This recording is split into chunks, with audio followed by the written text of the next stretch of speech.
자, 오늘의 작전은 좀 심도 있게 가보도록 하겠습니다. 여러분도 보셨지만 지금 대중 관세가 90일 유예가 됐고 모든 게 원점으로 돌아갔습니다.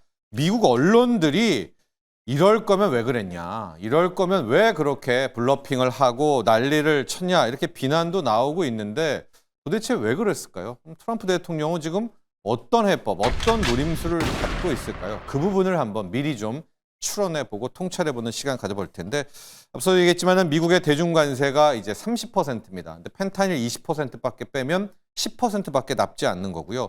근데 참고로 중국은 미국에 자동차 수출을 하지 않잖아요. 그러니까 이 품목별 관세 25%는 중국한테는 아무런 의미가 없거든요. 그런데 우리나라 같은 경우에는 이미 뭐 유예는 받았지만 25% 품목별 관세는 아주 맞고 있고 우리의 수출에서 자동차의 비중은 훨씬 크지 않습니까? 그러니까 누가 봐도 이번에 90일 유예를 중국이 해주니까 우방이다 뭐 같은 우리나라가 중국보다 이 트럼프 관세에 훨씬 더 큰 피해를 받고 있습니다. 앞서 잠깐 얘기했지만은 이거 딱 중국의 90일 유예 나오면서 이시바 총리가 무슨 얘기를 일본 총리가 했냐면은 10% 기본 관세는 절대로 안 변한다고, 자기는 이거 용납 못한다고 강력 반발을 했거든요.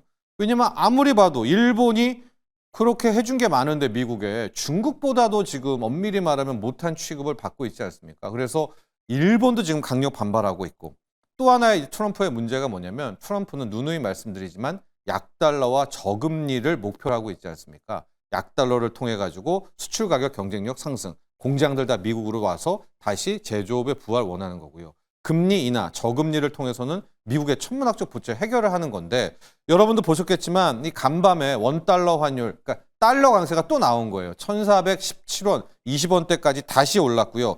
달러 강세, 금리 급등 고스란히 나왔습니다. 10년물 국채 금리가 4.4를 넘어서 지금 4.5%까지 급등하려는 그런 모양새 나오고 있고, 달러 인덱스요. 99, 98까지 깼다가 지금 다시 101, 100선까지 또 올라온 이런 상황입니다. 그러니까 뭐 미국의 이런 레디 이런 투자 카페에서도 트럼프가 지금 한 일이 뭐가 있느냐, 다 되돌려 와가지고 한 일이라고는 코인 급등시킨 거 하나, 그나마 잘한 거 요거 하나, 그 다음에 증시에 워낙 급등 낙을 주면서 뭐 옵션 하는 사람들한테 좀 좋아하는 뭐 증시 변동성 키운 일밖에 없지 않느냐, 이런 비난들이 나오고 있어서 지금 트럼프 입지 자체가 좀 흔들리고 있습니다. 물론 이제 잠정 합의된 것은 좋지만 또 하나가요. 우리가 생각해 볼 부분이 베센트 재무장관이 우리 연휴 동안에 우리 5월 6일, 5일 6일 쉬는 동안에 의회에 가서 이 8월 위기설을 굉장히 8월에 큰 거 터진다 이렇게 이야기를 하면서 이 문제가 뭐냐, 차입 없이 8월이 되면 미국 정부는 디폴트에 빠질 수밖에 없다. 그 이유가 이미 빚내서 쓰고 있는데 이 재무부의 금고가 텅텅 비어간다. 그러니까 의회에 가서 법정 채무 한도를 좀 빨리 해결해 달라. 뭐 이렇게 좀 이야기를 했는데, 법정 채무 한도와 상관없이 지금 빚이 어마어마하잖아요. 이 빚내서 이자 내는 동안에 트럼프는 하는 일이 하나도 없습니다. 저희가 늘 보여드리는 표 두 개를 함께 보도록 할 텐데요. 미국의 국가부채 추이 한번 보도록 하시죠. 미국은 세상에서 빚이 가장 많은 나라입니다. 이게 패권국이어서 숨겨져 있지만 지금 35조 달러도 넘어서 36조 달러, 약 36조 달러를 향하고 있습니다.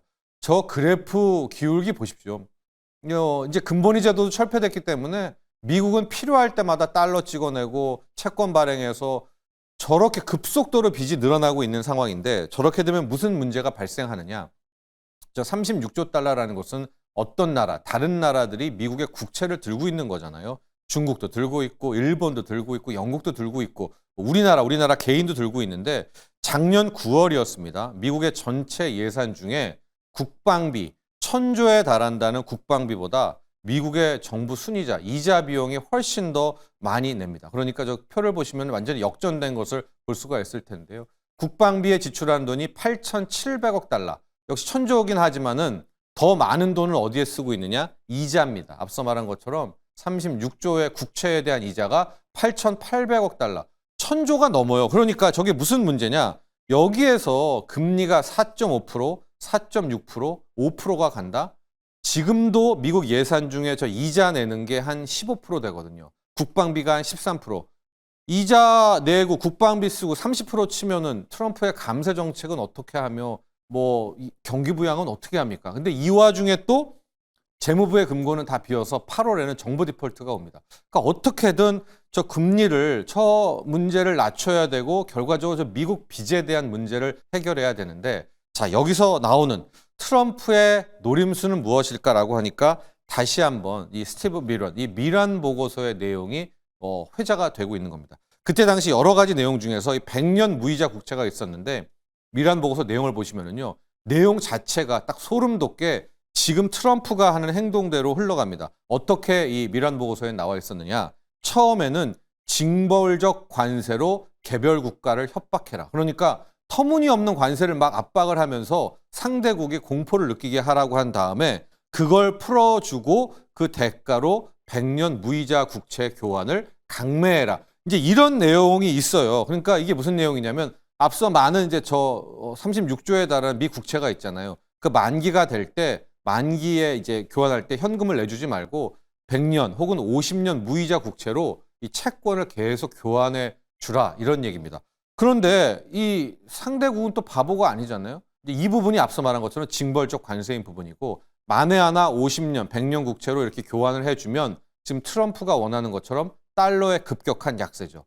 왜냐? 여러분, 아주 정성적으로 어려운 이야기 아니더라도 100년 무이자 국채를 계속 남발한다면 그 달러라는 게 힘을 얻겠습니까? 또 하나, 금리는 완전히 떨어지죠. 왜냐하면 모든 국채 금리가 무이자로 이제 교환이 다 바뀌는 건 아니지만 속속 되게 되면 급격하게 금리는 떨어질 수가 있어서 두 마리의 토끼를 다 잡을 수가 있다.